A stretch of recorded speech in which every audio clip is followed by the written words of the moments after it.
Hello, third grade. I am not going to lie. This is going to be a fun chapter for me, and I hope it's a fun one for you. Um, in your Go Math books on page 663, lesson 7, we're going to be looking at being able to use a strategy called finding a pattern to solve area problems by recording measurement data in a table and looking for a pattern of change in the relationships. All right, and anybody that really enjoys math, right here, looking for a pattern. All right, math is built on patterns, and it's fun just to go out and see if you can't figure those out. Also, not going to lie to you, this is going to be challenging. And so I encourage you to use the life skill of perseverance and really stick with it. I'm going to give you some examples, and then when it comes to your homework, I think that you will be fine. So let's get right to it. On page 663, Mr. Coy wants to build storage buildings. So he drew plans for the buildings. He wants to know how the areas of the buildings are related. How does the area change from building A to the area of building B? And how does the area change from the area of building C to the area of building D? Use the graphic organizer to help you solve the problem. Now, it's going to be real tempting just to want to jump into these problems and solve them, and you'll find that you're going to kind of frustrate yourself along the way. So please follow along. Try not to jump ahead. Okay, so we're going to go through our strategies here of unlocking the problem. And what do I need to find? So I need to find how the area changes. All right, how it's going to change from A to B and from C to D. And I need to use the length and the width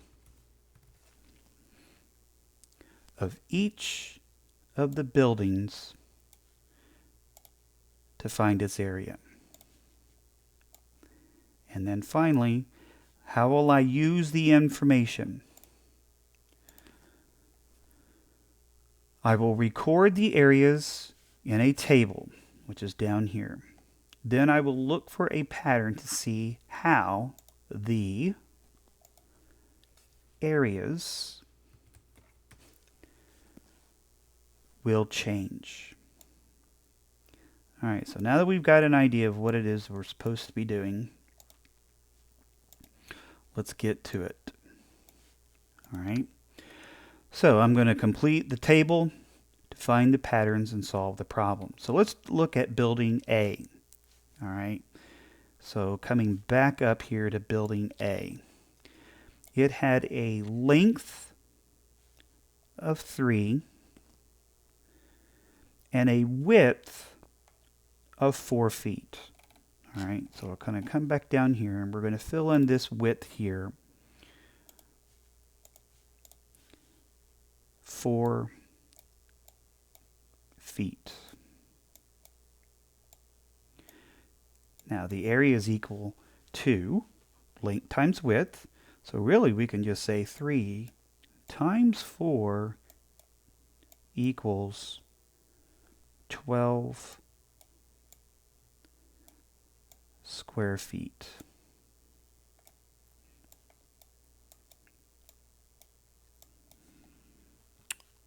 Building B, 3 foot by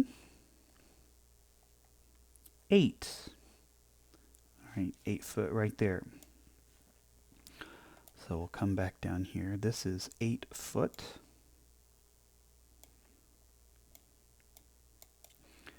And to find that area, we just multiply length times width, and we will get 24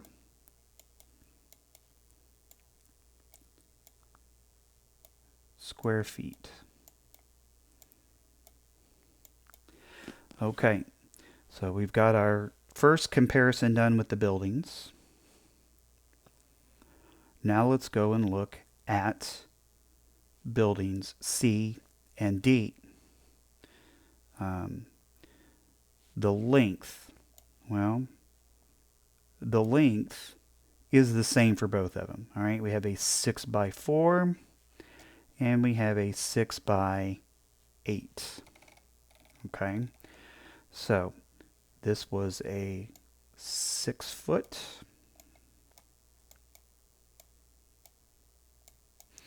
And this was also 6 foot.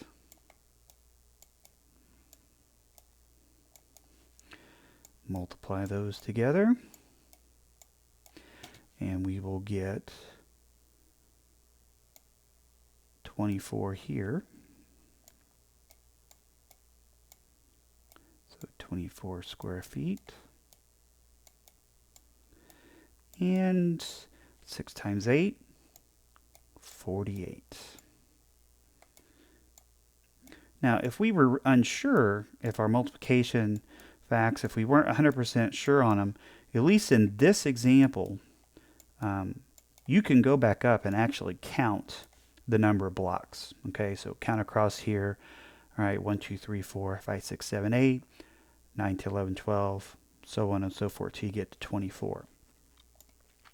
Okay. All right. So I see that the lengths will be the same and the widths will be doubled. All right, so we go from 4 to 8, and we go from 4 to 8. All right, the areas will change from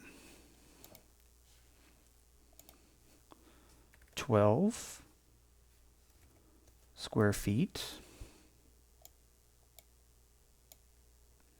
to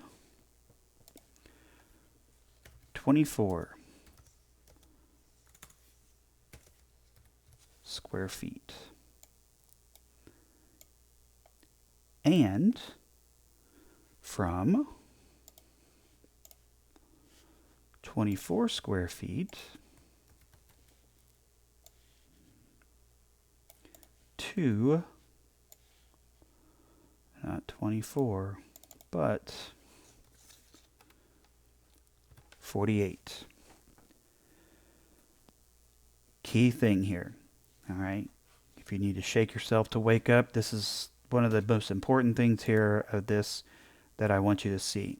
So when the lengths are the same and the widths are doubled, the area will be doubled. Okay?